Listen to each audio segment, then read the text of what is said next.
So one of my favorite reads this year was Ballads of Songbirds and Snakes. And this is more so from what I took from it.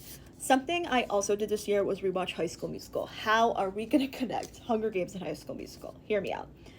The thing about this book is, I just want to say, for those who are familiar, I watched the movie first. I know, I committed the crime, I watched the movie first. My B, I just wasn't on my reading game to read at the time, okay? And I watched it, and you're watching, like, Tom Blyth, and you're going, wait, they're gonna keep... And you go, remember that man's a murderer. Remember, that man's a murderer, okay? When you read the book, it is so fucking, like, you're so mad. Like, I can't tell you, me reading the book, like, actually. I know, it sounds silly. It made me so mad. Because the thing about this is we're in Corio's brain, right? So we are now watching these moments that maybe you sat and you went, him and Lucy Gray are kind of cute though, and you're seeing his thought pattern and you go, oh no, absolutely fucking not. I think the movie kind of gave people the wrong impression about Corio, right? It is not this story of Corio who was able to fall in love with this, we'll say, love. I say that lightly. With this woman from a different district, right? He's Capital, she's District 12. Or, well, she's technically not from District 12, she's from everywhere. But, you know, it is not some story about a man who had a weird situationship with a girl and then made it his, like, Joker origin story to become the worst person ever. He was already a terrible person. He was and has been. Right? And this is the interesting thing that I think we kind of forget sometimes, is that it's not that people had this Joker origin story to become the worst person ever, right? Like we see in many movies and books. It's tales of time, okay? It is this person from the beginning has had a bigoted mindset, and that only grew. Because what comes with a bigoted mindset? Insecurity. And with Lucy Gray specifically, there's a scene where Lucy is sharing her sandwich with Corio. And the thing about Corio is, you know, yes, he is Capital, right? But he doesn't have money like everybody else. So he is also what? He's also food insecure. So he thinks of Lucy as less than him, okay? And I'll read a fucking excerpt for you. He sees Lucy as less than him. So when she offers to share a bit of her sandwich with him, he is now insecure because I'm supposed to pity you, even though he doesn't pity her, and you're pitying me like that's pathetic. You know what I mean? There's just so many levels that we can't even get into today, okay? Not only that, let's just go to the fucking chapter, shall we? We already know Corio's brain works different. And I'm sure we could pull out 1,000,001 excerpts from this book, okay? But this is from chapter 12. And last but not least, District 12 girl. She belongs to Coriolanus Snow. Things might have been quite different if you hadn't landed your little rainbow girl. The truth is, we were all so busy killing each other that we forgot how to have fun. She knows, though, your girl. His girl. His. Here in the capital, it was a given that Lucy Gray belonged to him. As if she had had no life before her name was called out at the reaping. Even the sanctimonious Sejanus believed she was something he could trade for.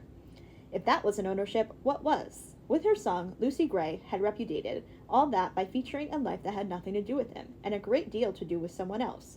She had just sang a song about a previous relationship of hers. Someone she referred to as lover, no less. And while... Guys, I can't fucking read out loud, but thank you for sitting here. My brain. And while he had no claim on her heart, he barely knew the girl. He didn't like the idea of anyone else having it either. Although the song had been a clear success, he felt somehow betrayed by it, even humiliated.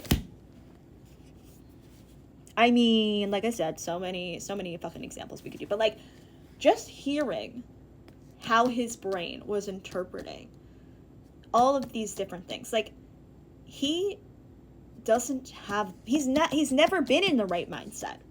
He didn't need his, I'm going to say, in air quotes, heartbroken. I say that lightly. By Lucy to become a horrible person. He was already on track. It just kind of spiced it up a bit more, if you will say. And I think that's also interesting in his interactions with Sejanus, right?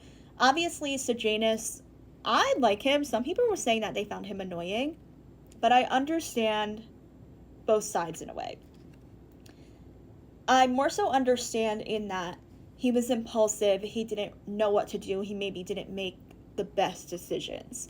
But I saw him more as someone who was really struggling in a place where you're looking around, right? Like he was in class going, hey, by the way, we can't murder children. This isn't okay. Does anybody have a fucking brain cell that they want to use? This is wrong. Why the fuck are we doing this? And no one is with him, right? When we look at Corio's and Sejanus' relationship, this is why it's important to read the book. In the movie, to me, and maybe I had only watched it once, so this is my interpretation, it seemed like he sort of cared. But in the book, you see that's not the case. Corio was using Sejanus at the end of the day. And Sejanus was from District 2, but was moved to the capital. And Sejanus was really struggling, right? Like, his tribute was his classmate once upon a time, and he was really riddled with this guilt and just not understanding the world that he was living in. And so one of the things Sejanus does is says, I'm going to bring sandwiches when all the tributes are at the zoo before they're moved into the Hunger Games. He brings sandwiches for everyone, right? And the thing about it is that there was media, there was press there, so Corio was looking at that act and going, he's just trying to one-up me, right? Sejanus was doing it because he was genuine and was, like, concerned and was like, this is all I can do. At the very least, I have to fucking do this. Where Corio was interpreting that as, how dare you? Like, I am going to be the star of the show. Why would you do that to me? Like, you know what I'm saying? You really have to think about what are people's thought process to begin with. And I compare this to High School Musical because the thing about Sharpay Evans, that's interesting also with Corio. Obviously, very two different stories, but status quo, but all A. When we look at Sharpay, someone was challenging her spot. And when someone did that, she assumed that, like, you're just trying to be better than me. You're trying to take me down personally, right? A. And she just thinks people think as selfishly as she does. So there's a scene in High School Musical 3 where Troy gets announced that he is also up for the Juilliard scholarship. And I thought this was really interesting. Now, Miss Darbus had put him up for it.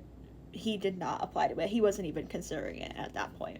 But when Sharpay heard that, she was talking to Ryan, like, he's playing it off like he doesn't know, but he knows exactly what he's doing. Why? Because that's the way Sharpay moves. Sharpay naturally moves selfishly throughout the High School Musical movies. So she interprets that that's how other people interpret that, right? Just like Sejanus and the Corio sandwich thing. Like, Corio is interpreting what Sejanus did because that's the kind of ways that he would move. Does that make sense? Like, these are the connections that we're making. Anyways, I just thought that was fun, so I wanted to talk about that.